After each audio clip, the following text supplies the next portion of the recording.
Hello everybody and welcome to episode 5 of Supersymmetry. I hope you're all ready for this episode. I'm looking forward to this episode. Yep, lots of things are going to happen and I hope everyone's having a lovely day. So the first thing which I want to say is there is also things which I've done in between episodes.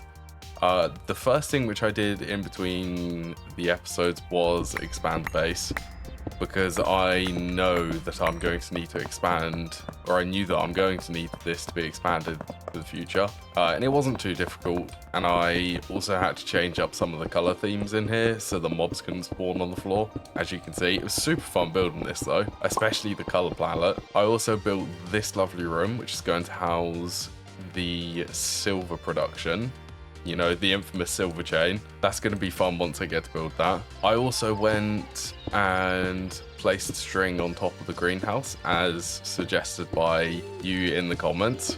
This is to stop the snow from falling on the greenhouse glass and preventing crops from spawning. I'm not sure if it does or doesn't matter, but for aesthetics, it will definitely keep snow off the top of that roof. So it's worthwhile just for the aesthetics. I also spent the time and sent a wooden fluid pipe all the way to this ore washer so that I can actually start washing ores in masses instead of having to use the cursed cauldron recipe by dropping impure or purified dust or crushed ores in there to clean them. Yes, and I've already prepared all of this.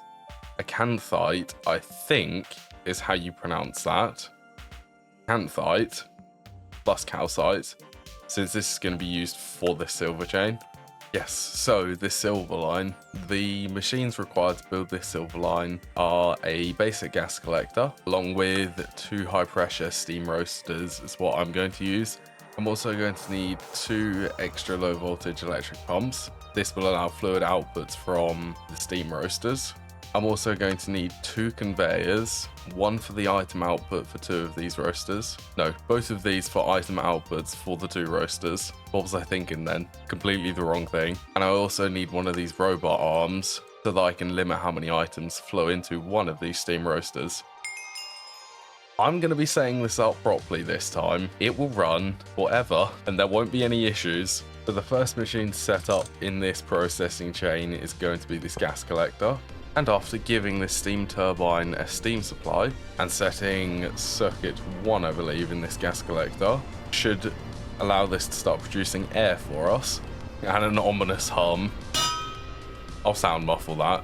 The next machine is one of these steam roasters. This one needs a steam supply, so I will just connect that. This also needs to be sent the air which is coming from the gas collector. Yeah, that will do. Just move the steam pipes around so that they're going to be coming from the underneath.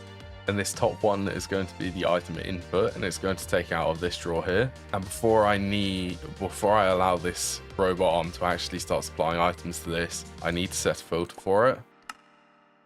If I set this to keep exact and supply one of these item filters, this robot arm will only allow, if I filter this, 8 acanthite dust and 8 tiny parts of calcite dust when I set this to import, so it will never overfill. That's one of the issues which I had when I first designed this in season 1. Item management in this version of GregTech, you have to actually filter how many items a machine actually is getting. It doesn't filter it by default, but that's pretty nice. So this is producing sulfur dioxide and silver oxide. So I now need to build a storage tank so that I can store this sulfur dioxide, because I don't really want to be wasting this just yet.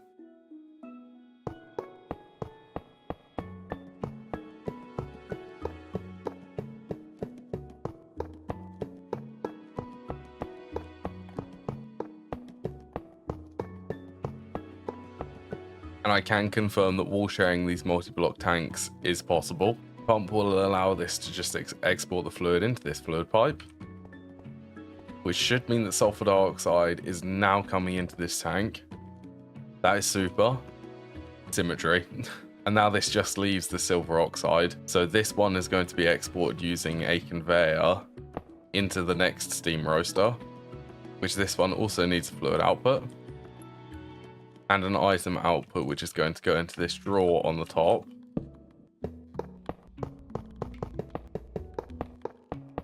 And that is the full silver chain from Acanthite. I can pronounce it. And this will just passively run and produce silver for me. And it will store any sulfur dioxide and oxygen inside these tanks. And don't you worry, there will be a use for them a little bit later. Honestly, I love placing the covers on these.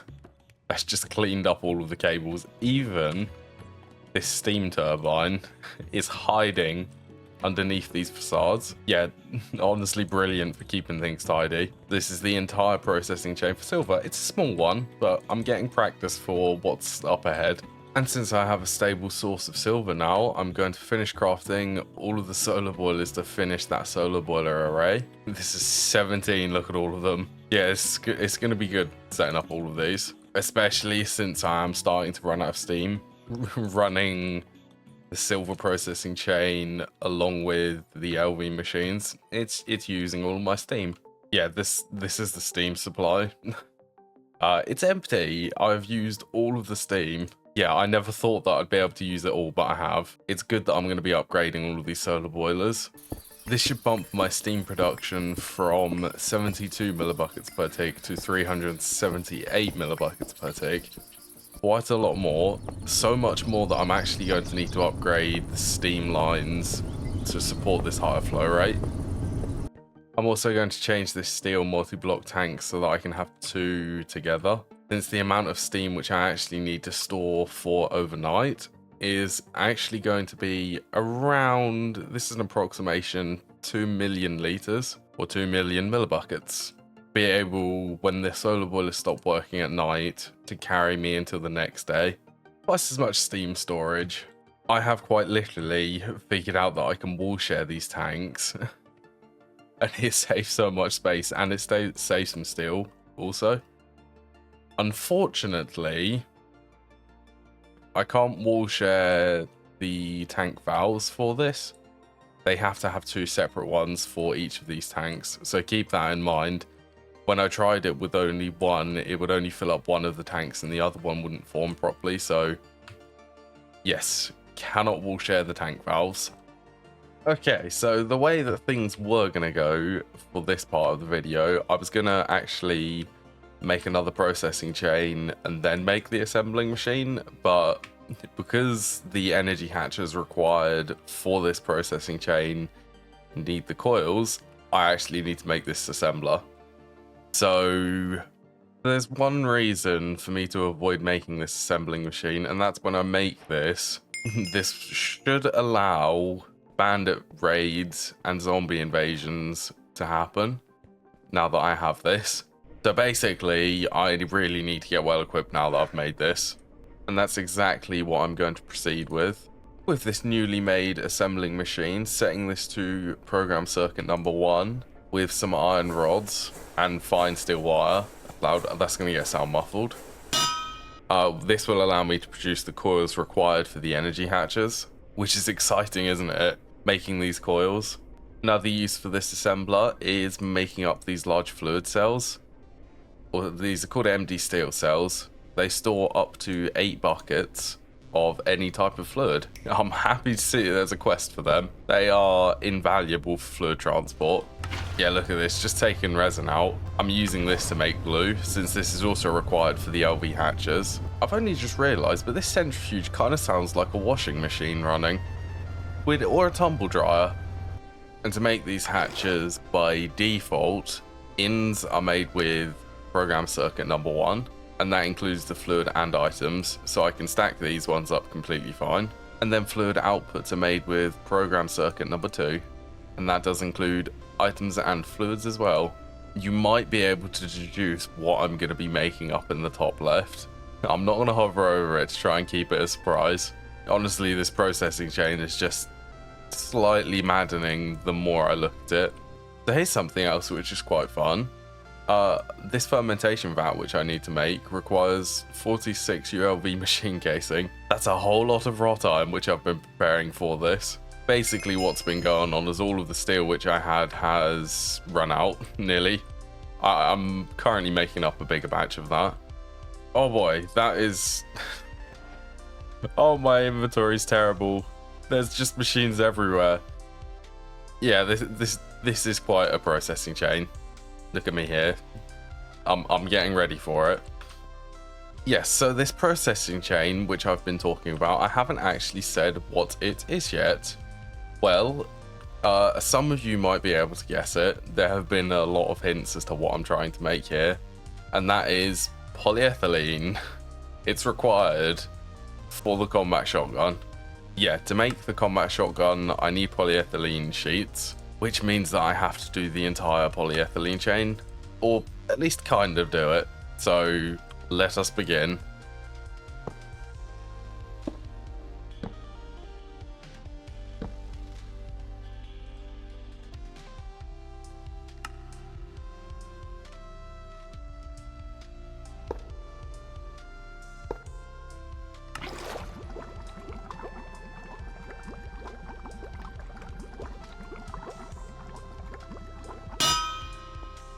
So this processing chain starts from, what is this?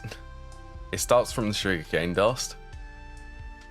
This is then sent through the centrifuge with water to produce sugary water plus wood pulp as a byproduct.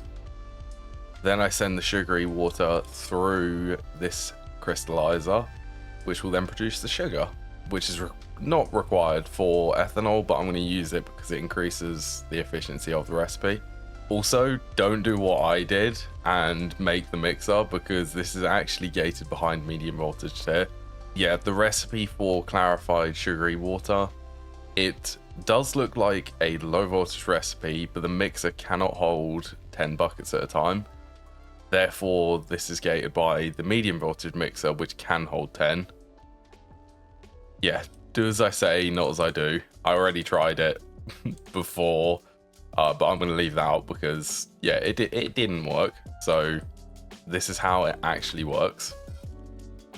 The next step is to make this grain solution, which is made inside one of these low voltage mixers with flour plus water and circuit 4. Now with all of them chemicals being made, I'm ready to build this fermentation vat.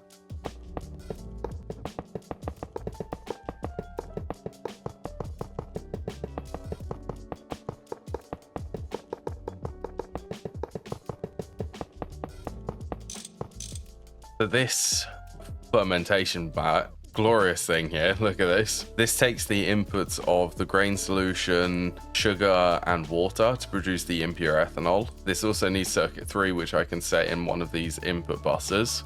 The other thing which this fermentation vat needs is maintenance. This is the first multi-block which I'm actually building, which requires maintenance to run. So these are the maintenance tools shown in this little icon here. There's wrench, screwdriver, soft mallet, hard hammer, wire cutter and crowbar. I have all of them. I've prepared all of these in here just so that we have them. Opening this maintenance hatch and clicking on this will fix the maintenance problems. Lovely.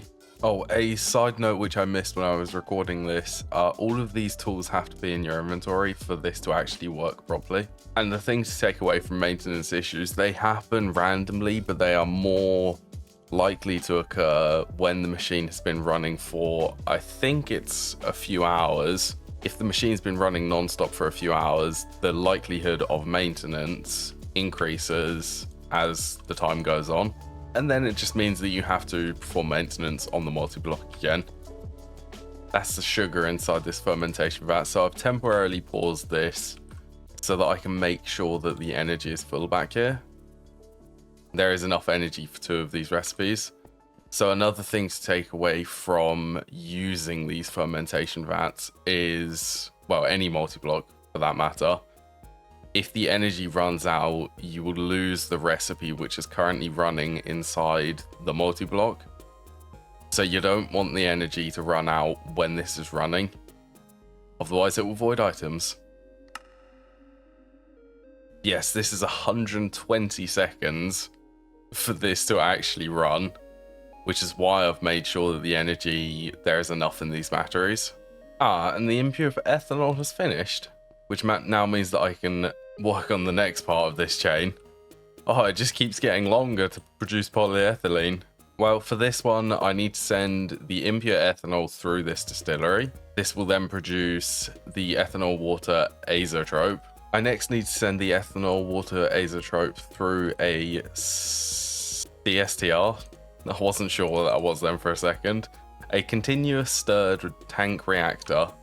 CSTR. And for this CSTR, this also needs hot sulfuric acid, which is what this fluid heat is for. This will just heat up sulfuric acid, which is placed in here. And now, because this has got to travel a one gap space, I need a fluid pipe which can support acids. And the best fluid pipe which I can currently make is going to be these lead fluid pipes. They support acids and gases.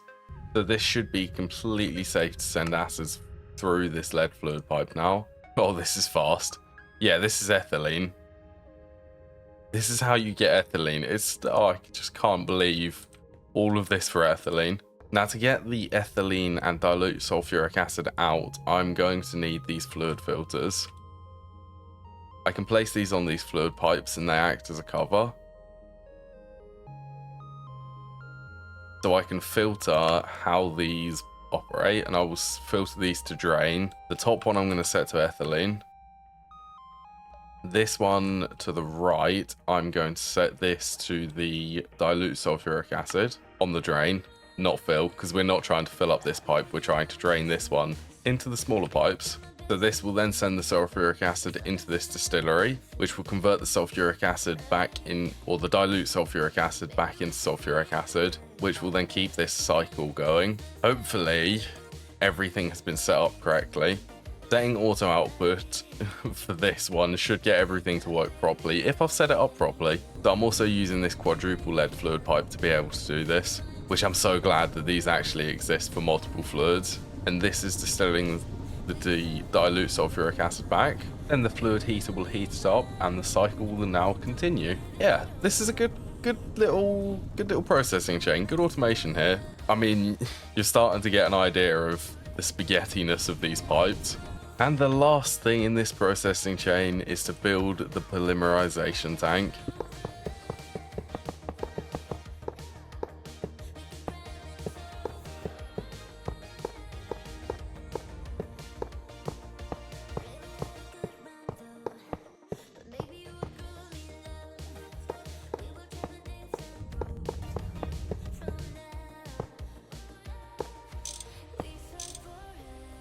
Well, that was a journey and a half to get here.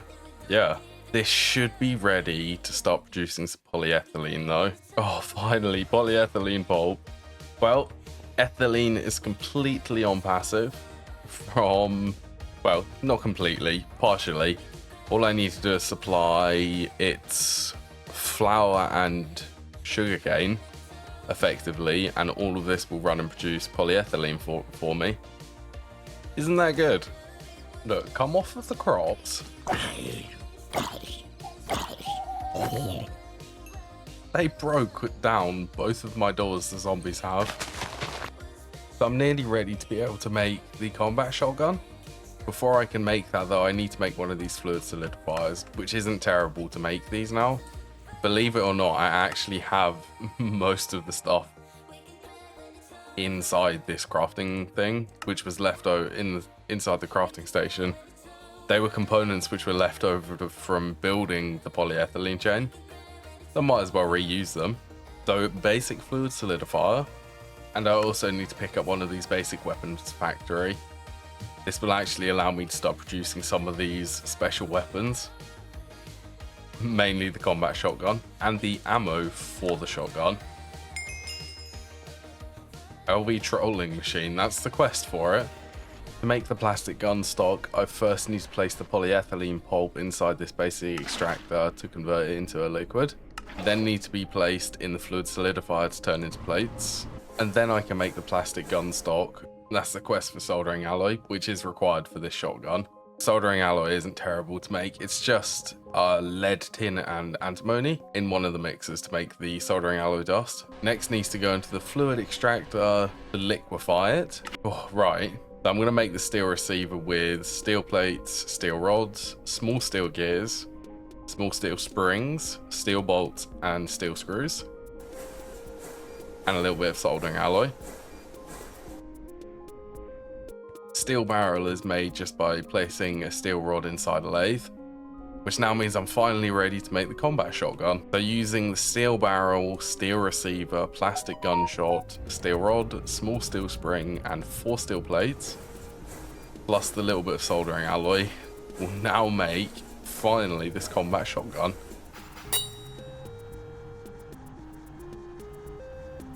Ah, there you are. Good things. That is cool holding a shotgun, especially in Minecraft. It comes preloaded. Whoops. Oh, that's staying in the video.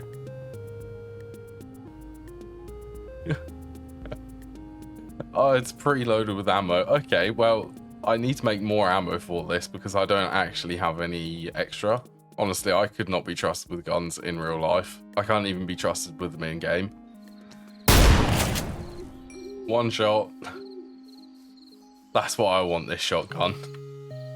The damage for this is 8 times 2.4 if I land all of the pellets from the shotgun, which will be more than enough to actually kill a zombie in one shot. And the gunpowder is made inside one of these steam mixers, nice and easily, with coal, sulfur, and saltpeter. Probably the most tame thing to make out of all of this. Oh, and that's the quest for gunpowder.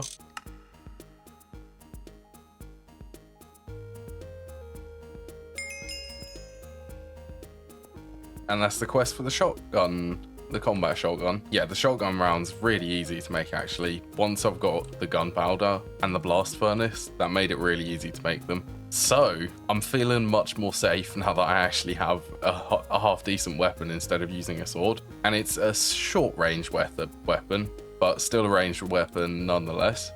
And while I'm in the mood of getting equipped, I'm also going to craft up some armor, which is better than the armor which I have, which is a chainmail helmet, which has 0 durability left. So I'm making the iron set because that's the most accessible at the moment. I can't make anything better than iron.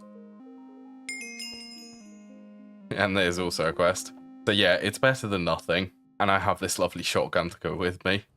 Well, I think this is a good point to wrap up the episode, as I've done an awful lot today setting up all of these machines. It's been really fun setting all of these up though, so they're all on semi-passive is what I'm going to call them.